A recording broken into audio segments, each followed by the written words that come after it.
Hi, I'm Evan Tarr, Principal Electrical Engineer with SV Microwave. I've been with the company for a little over 20 years now, starting as an intern just before we joined the Amphenol family. We primarily work with passive coaxial cables connectors, anywhere from a few megahertz up to over 100 gigahertz, and mostly supporting defense industry, space, test and measurement, really anyone that'll have us. And today I'm here to talk to you about getting from the cable to the PCB. So Phil might make a perfect cable, and Colby, APC, may make a optimized PCB, but getting between the two is where a lot of problems can show up. There are many different types of cables, different sizes, many different types of PCBs, and there's no one solution that can perfectly solve all combinations there. Any general design errors can cause huge broadband issues in your return loss, insertion loss, and small mistakes or errors may drive a deep resonance or suck out and totally kill your performance. So these very complex systems pushing to higher frequencies all the time, we're very lucky to now have very elaborate full wave 3D EMAG simulation tools such as CST and HFSS. These greatly simplify getting complex designs to high performance. One huge benefit in the last 5 or 6 years is the introduction of encrypted models. So these allow us to take our full 3D models of our connectors, put them up on our website in encrypted form so that they can be loaded into a customer's project. They'll get the full EM performance when they're running their simulations while still obscuring our proprietary geometry and design inside of it. These are great for helping the customer use our connectors and integrate them into their designs. But if they don't have these tools or the know-how of how to use them well, we also, of course, do offer to do that design for them. They submit all their PCB information, what they're trying to do with it, what their frequency is, and we'll spit out a full formed footprint for them. That footprint refers to just basically the geometry and the layout requirements for the PCB in order to accept our connector. It's important to remember always with simulation though, that everything is looking as good as it's ever going to look for you. In the real world, once you install these things, you're dealing with tolerances, inconsistencies, solder, people doing assembly. Everything's going to look a little worse, so we always shoot for the absolute best we can at this stage. So, as I said, there are a lot of different ways to get from the cable to the board. This could involve solder, very often, of course. And with solder comes a lot of inconsistencies. The very high temps involved can cause a great deal of problems during reflow, especially if the individual components are not meant to hit that high of a temperature for that long of a time. And if you try to go for hand soldering, you're likely going to end up with a very messy board and possibly shorts or other issues in performance. So one of the easiest ways to avoid solder is to go with a solderless connector. We have solderless compression mount connectors, as we call them, that use an interference fit, purely mechanical, working with hardware with the board.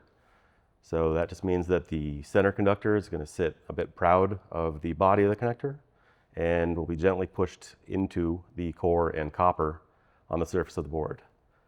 Just takes a few screws and a steady hand and you can easily install them. And those can give us great performance, but they of course come with some downsides. You don't get the permanence of having the solder on there. They may not operate well during very high shock or vibe environments. So the angle you approach the board. Coming in from the edge, an edge launch connector tends to give you the best performance. The transmission lines are on axis with each other, which greatly helps.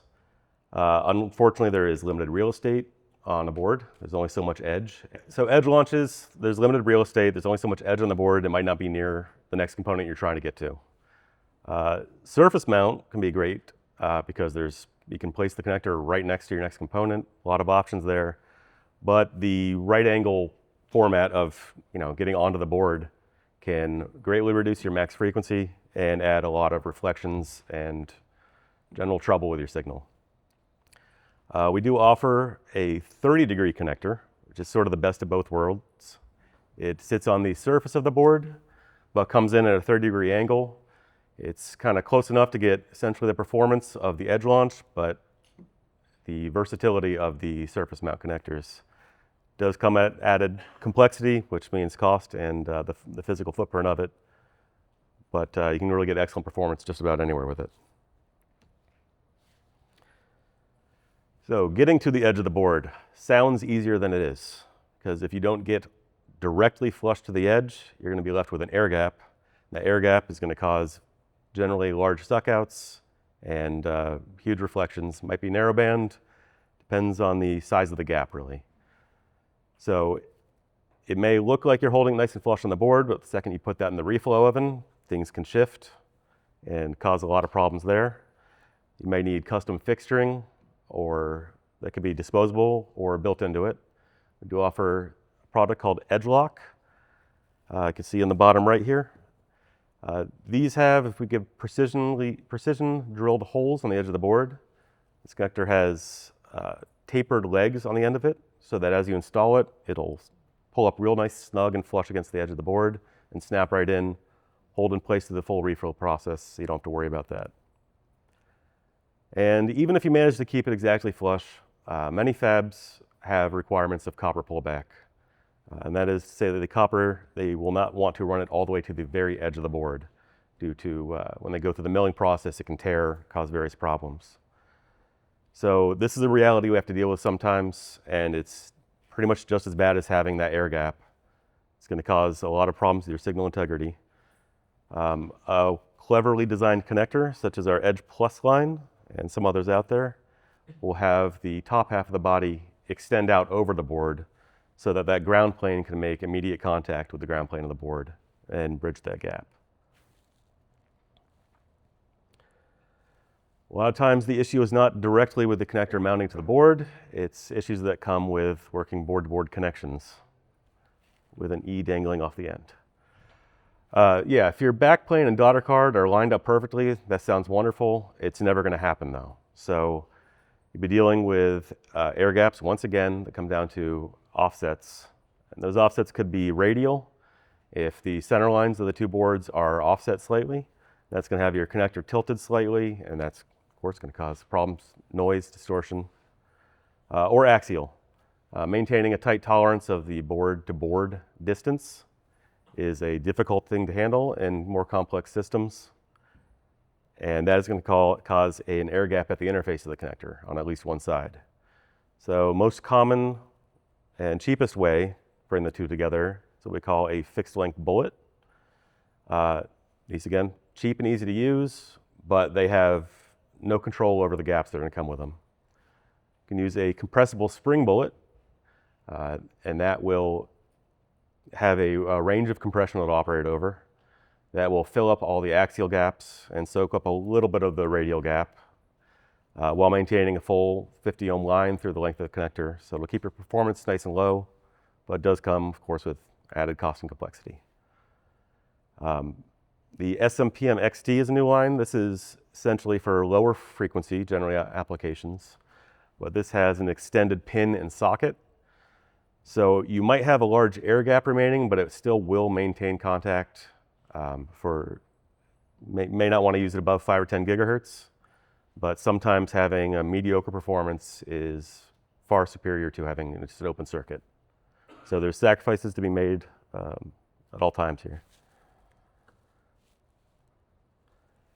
And of course, as frequencies push higher and power levels push higher, everything is getting denser within a small box.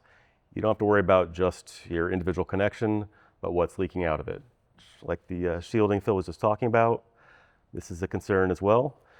You have a beautifully shielded cable and a perfectly designed strip line with lots of ground vias to hold everything EMI tight in there. Still getting between the two is where you'll run into many problems. There are different transmission line types you could be launching to. If you're going to a surface trace such as a CPW or microstrip, these are inherently going to be a bit leaky amongst each other.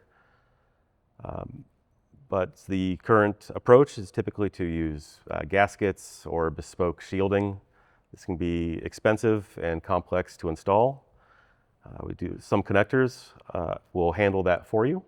of shielded edge launch connectors. You can see in the center of the screen there that will completely cover the entire RF chain from through the connector and completely shielded onto the board with an EMI gasket on the lid on there. So the lid's removable. You can still inspect your solder joint, which is a frequent concern, but that'll keep it extremely AMI tight. Of course, the connector is only as good as the board it's attaching to as well. So there are many other techniques that can be done on the PCB to help improve this a great deal as well, such as edge plating. If you have a multi-port connector and the whole thing, say there's copper pullback on interior layers, or you get one of those terrible air gaps at the edge, all of those ports are going to be bleeding into each other and into the rest of the box or all the other components out there. The edge plating will give it a nice surface to fully shield that and attach well to the connector on the edge of the board instead of just the surface. But if we are going to get into PCB technologies, I have someone far more capable to discuss that.